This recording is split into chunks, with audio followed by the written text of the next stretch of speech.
The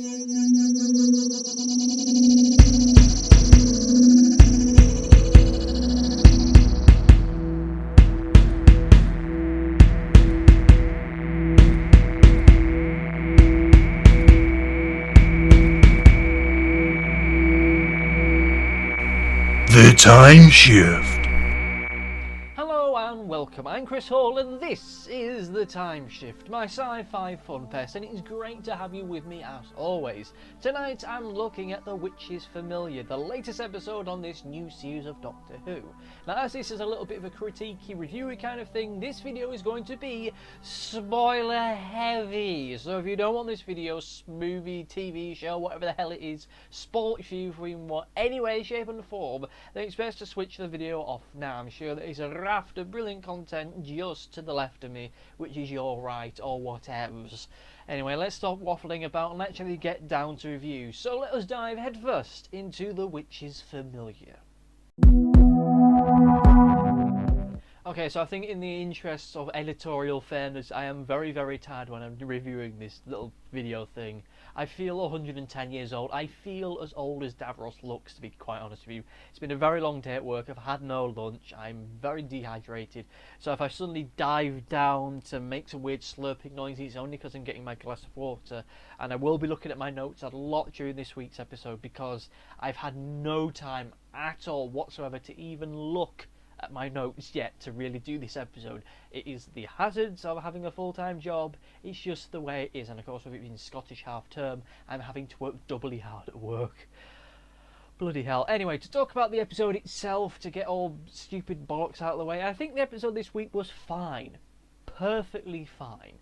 I know that in this world of hyperbole, well, this being YouTube and the internet and me being a YouTubey, internety, critiquey reviewer, everything has to be hyperbole. Everything has to either be the most greatest, fantastic thing ever, or has to be utter shit and garbage. This week's episode was fine, perfectly fine.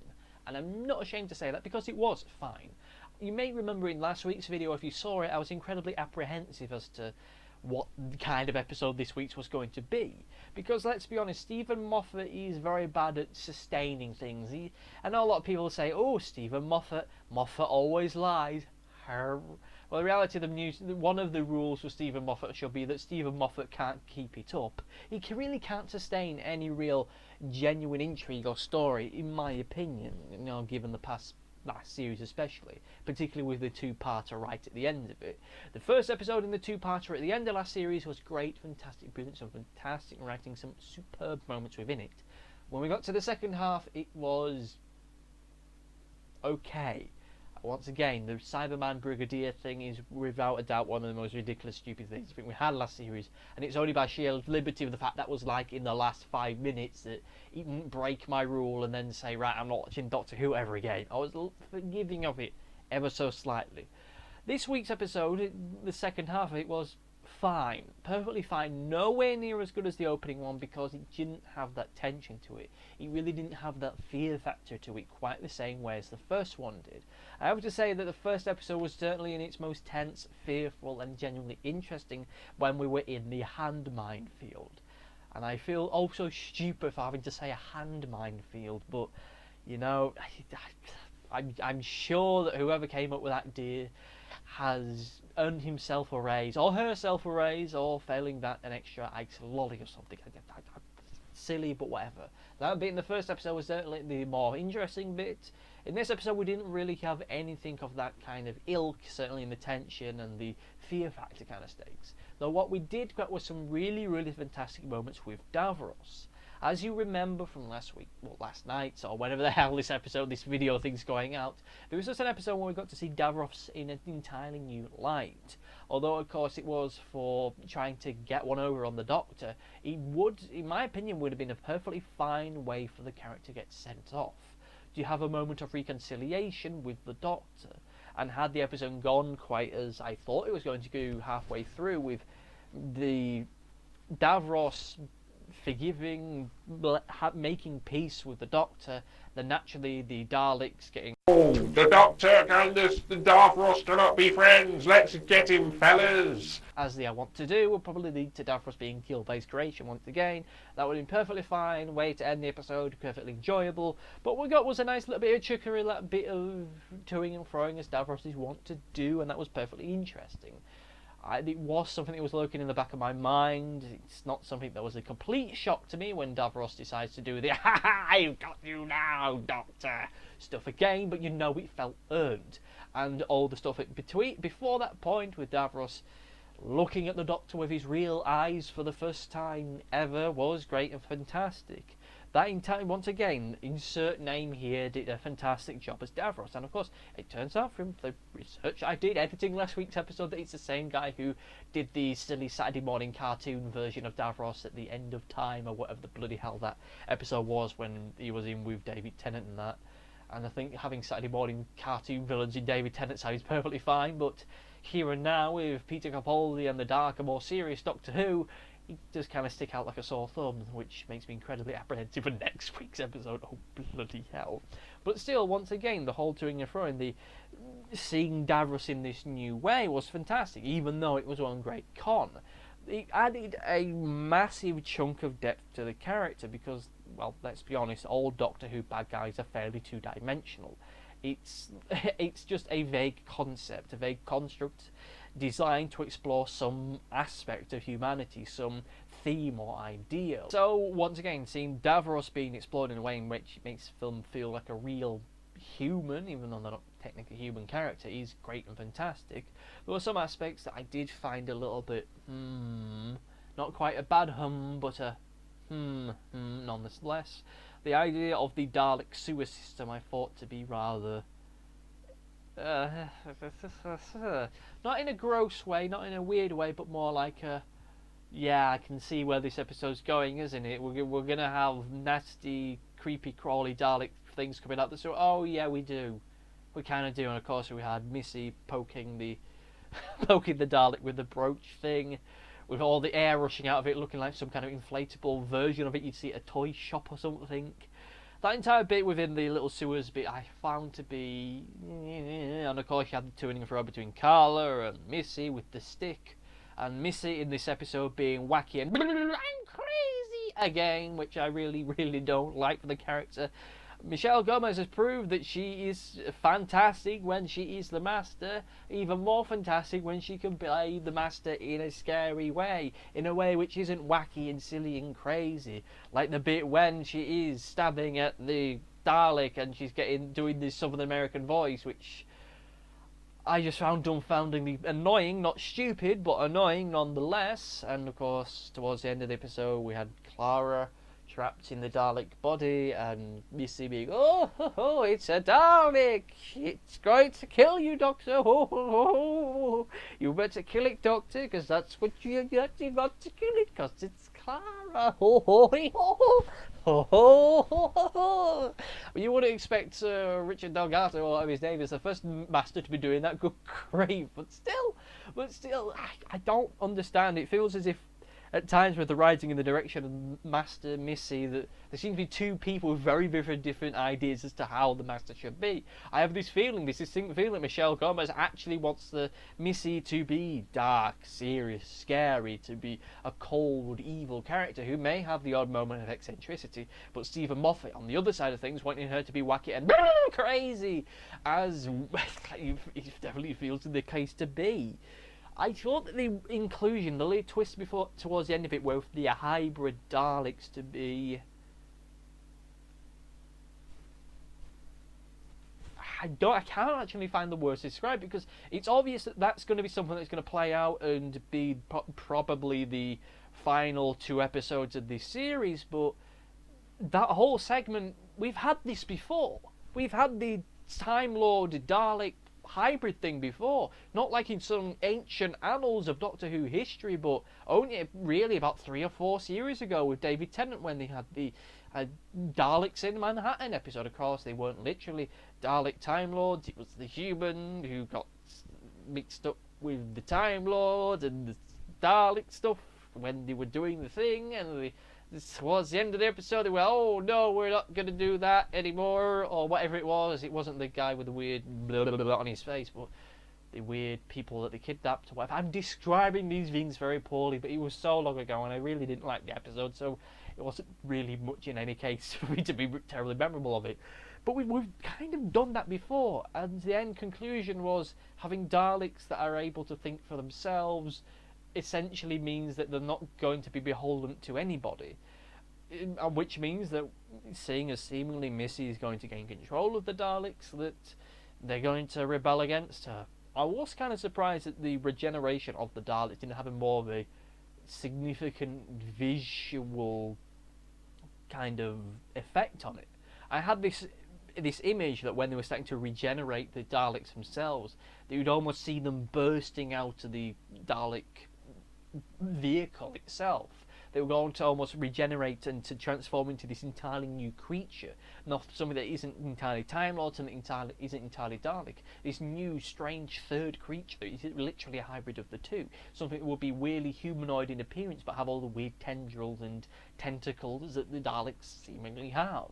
And that in itself would have been an interesting thing, but of course that would have meant spending money onto designing new costumes and new characters, which I don't think they want to do at the moment, which is why I suspect that we haven't seen the weird iPod-looking Daleks since they were first introduced, and the fact there's been no reference to them whatsoever feels incredibly odd. I mean, not even like offhand comments. Maybe there's a deleted scene in one of the previous, either this episode or the previous episode, where they explain it. I think I've heard a rumour that there is that explains what happened to them, but it's one of those odd moments. I suppose they're just expecting everyone to forget about that, but I honestly don't think they would, because they were very, very strange and stupid looking. And I don't, with that in mind, I don't expect there to be a great regeneration almost of the Daleks in their design for quite a while. I think we're going to be stuck with the bronze and gold ones for the foreseeable future, or at least until more money goes into the BBC's Doctor Who fund, which, given the issues around budgeting at the BBC at the moment, I don't expect them to do in the immediate future.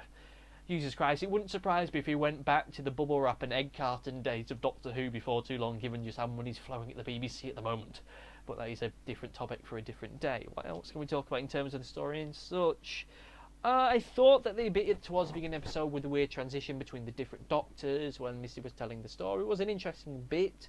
I thought that the weird punchline bit with, oh, and then he fell into a vat full of vampire monkeys was needless. He could have just been a case of a bunch of evil looking eyes just appear, and you don't have to continue on with that. It just felt like a weird joke. Much like the Doctor just mysteriously having a cup of tea because random, #random, seems to be the thinking behind that. I really hate moments like that. Once again, not a alarmingly dumb moment, but still a moment that has me going, really? I remember when Doctor Who, if it was going to have jokes in it, the jokes would actually be real jokes with, set up and payoff. Like the joke about Stavros saying to the Doctor, I hope that you're happy. After spending great time and effort, we finally found the one remaining chair on Skaro. I thought that was a great joke. That was a legitimate joke with great build and setup to it. The Doctor just mysteriously having a cup of tea is bollocks. Simple bollocks. And it's a shame those sort of things. Oh, speaking of bollocks, here's the thing that annoyed me, and I hope this isn't a thing from now on. The Doctor's sonic sunglasses. I honestly hope this isn't a thing, because I'm very tempted to put it on my alarmingly dumb moment register, which, for people who don't know, I have a rule, which is I have 5 alarmingly dumb moments in a series. I will stop watching Doctor Who forever. No more Doctor Who, no more Doctor Who books, no more Doctor Who merchandise, memorabilia, or anything like that, just done forever. Last series we got within just one life of never watching Doctor Who ever again. And if the sonic sunglasses becomes a thing, and I mean a legitimate thing where we're at the end of the series and he's still using them, then that's going to be a point. Which means that we've got to hope that there aren't really 4 other points between now and the end of this series. Otherwise, bye-bye everybody, bye-bye. And with next week's episode looking very... this is a guest-written one, isn't it? I'm not entirely hopeful. Next week's episode, of course, looks like it's going to be a guest written episode. I haven't checked it. It probably is. It feels like there's not going to be no real coherence and no real consistency in terms of tone or approach between the last two episodes and what will inevitably be the next two when they're in the underwater facility. We've had two episodes which were legitimately great. The episodes which treated its audience as grown-ups, as real people, as people who can think for themselves and come to their own conclusions on just about anything. Treating the audience with respect is something that I'm very, very unused to having with Doctor Who, as we've reached this weird state in Doctor Who where it feels as though the fact that it's for family audiences, the fact there are children watching it, seemingly to the makers of the programme, gives them carte blanche to not bother, to treat the children as idiots, to treat the adults as children. There is really no need for any of that, because the audience at home are going to get the wibbly wobbly timey-wimey spacey stuff. You don't need to say wibbly wobbly timey-wimey spacey stuff. You just need to think of a bollocks pseudoscience thing and they'll accept it. Like the acoustic corridor thing from last week, we can accept that. It doesn't make any sense, it's probably not scientifically sound, but we can accept it because it's been explained. By just going, it's wibbly wobbly timey wimey, or just going, oh yeah, there's no reason for me to explain this cut because I'm the Doctor, doesn't bloody work. And just by saying, it's the Doctor, it's fine, it's science fantasy, not science fiction, doesn't allow them to get away with it from a writing's perspective. It's something that legitimately annoys me as someone who wants to get into writing, who's someone who is doing the stupid job where I've got to wear this and get covered in ice cream to go to university to study an MA and to maybe one day write an episode of Doctor Who or something. I mean, seriously now, and where's my... that mic, sorry. For a second there, I thought my microphone had dropped off when I did that. But it really annoys me when the stuff is explained, which brings me on to something that I am surprised about, which is Stephen Moffat actually taking time to explain something. He explained how Missy was able to survive the Cyberman thing in a way where, while she was explaining how she survived the Dalek thing. Which is great. I'm really not used to Stephen Moffat actually explaining anything. It's another rule with Stephen Moffat. He doesn't explain anything at all. He just expects us to just accept it. Even though all we need is a pseudoscience bollocky answer. You could have said that she had a trans-dimensional tether that bungee corded her out of existence and out of time when the laser came in contact with her or came in close proximity to her. I just made that up on the spot, and it sounds a lot more legitimate than just saying, it's the Doctor, it's the Master, they always survive. This one we got an explanation. Something that felt legitimate, real, and actually like they actually thought of it all ahead of time. Like when they were writing the Dark Water Death in Heaven episodes, they actually thought, well, we want to use Missy again. How are we going to do that if she dies at the end of the episode? Well, in the next episode, we'll say that she teleported out of it using her device, which siphoned the energy from the laser beam into time travel energy. We can use that. That's a legitimate thing. I'm just so surprised with that. I'm really not used to it at all. Stephen Moffat explaining things. Writing episodes that didn't make me want to throw up. Amazing. Truly amazing. Now we're going to take a moment to move on to performances. I can't expect we'll be here for too long. Okay, so a very short look at the performances because once again it's more or less the same as last week. Doctor and Clara, as always, fine. Don't need to talk about them. Cutty Sark, the Snake Man, was barely in it, so I couldn't really get annoyed or vexed at him at all, and I don't think we'll ever be seeing him ever again, so there's no point me losing sleep, which, I won't do in any case, worrying that he'll be back on the show. And insert name here playing Davros was fantastic as he was last time. The one performance that stuck out to me, however, as being lackluster is Michelle Gomez as the Master. Not because she's bad at what she does, but once again because it's a fact of we've got two very different ideas as to what the Master should be going on at the moment. Two very different ideas. One person wanting the Master Missy to be evil, to be sinister, to be cold and calculated, and the other one that wants them to be a Saturday morning cartoon villain. And until we have consistency, till we have a voice which says it's going to be this, or it's going to be this, or neither, then we're just going to have these moments where she goes from being legitimately creepy, a legitimate real threat, to being, it looks like all the neighbors have come along. They're going to kill you now because you're a Dalek and they're a Daleks too, but they're Daleks that were not Daleks because they've been in the prison cell, the sewer system for so long. I'm crazy. We can do without bits like that. I can perfectly fine with her taunting them, but being silly and wacky and hilarious are things that I'm not really pleased with. I mean, I'm just kind of sick of wacky villains in just about anything, be that Doctor Who or anything else. Last week I re-watched Avengers 2, The Age of Ultron, and having the wacky, well not wacky, having the snarky, sarcastic Ultron was something they did grate on me ever so slightly. I want villains to be villains. I want them to be creepy. I want them to be scary. I want them to have a legitimate threat. Them to feel powerful, not because they can smash planets in half by just flicking their little finger, but the sense, the feeling of power that they have merely within their voice and gesture. I don't want our insane characters to be wacky and silly. I want them to be unhinged. I want them to have this sense to them that they could do anything and they would just do it without any kind of impetus required.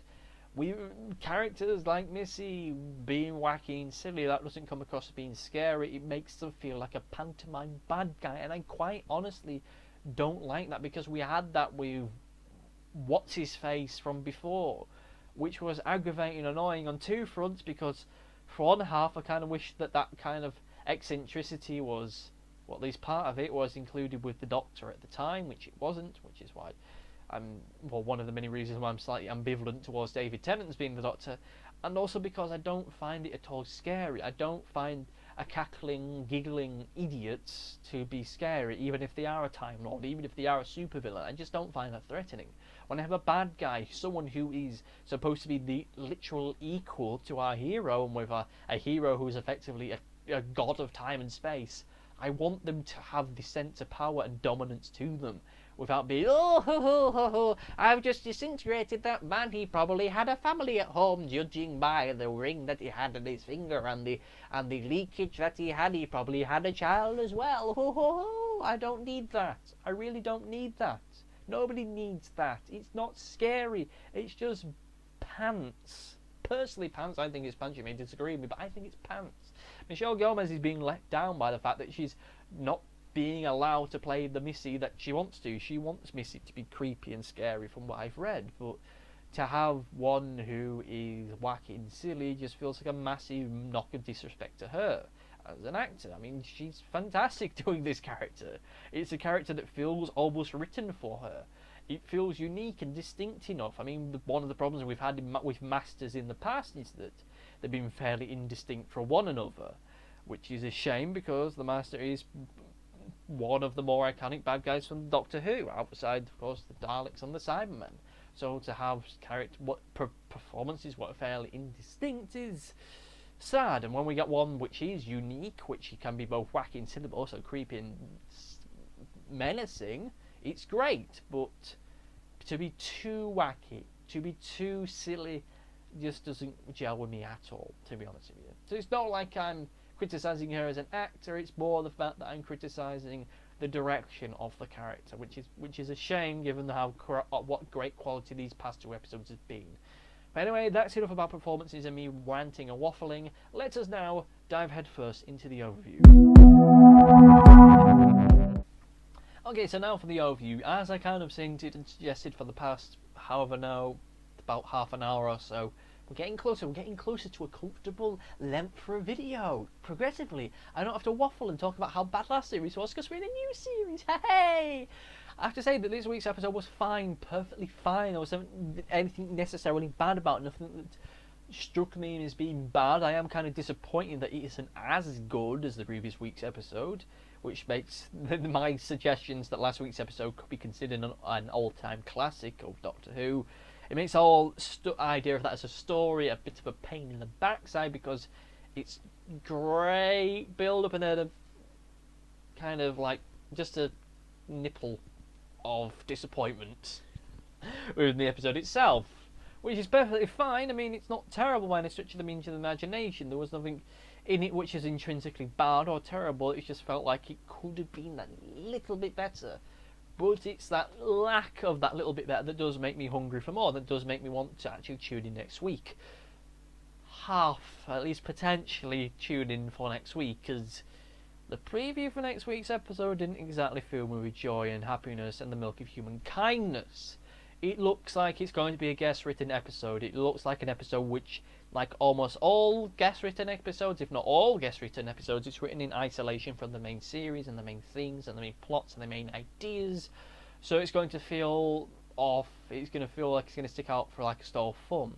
So that means potentially from having 2 episodes which feel like it's treating the audience like, you know, real human beings who are able to come up with their own conclusions stuff, treating them with respect and honesty and fairness, we're going to have something that is pandering, stupid and daft, potentially. I have been wrong about that before, lest we forget. Last series I thought that Mummy on the Orient Express was going to be daft, silly and annoying and painful, and was going to be just a guest fest episode, just something they kind of cobbled together because they had 2 guest characters in it. It wasn't. It turned out to be probably my favourite episode of last series. So we'll soon see what next week has for us. I don't know if next week is going to be another 2-parter, which, given just how I'm feeling towards the idea of next week's episode, there's part of me that hopes it is, because if it's good then it gives me double bubble. If not, then the pain's going to continue on, isn't it? Oh bloody hell. But in any case, what did you think of this week's episode? Did you love it? Did you hate me? Hate me? Hate it? Let me know in the comment section below. Got any questions about Doctor Who or anything like that? Let me know in the comment section below. I'll either get back to you directly in the comments or towards the end of next week's video, whichever comes first. Thank you for watching and goodbye.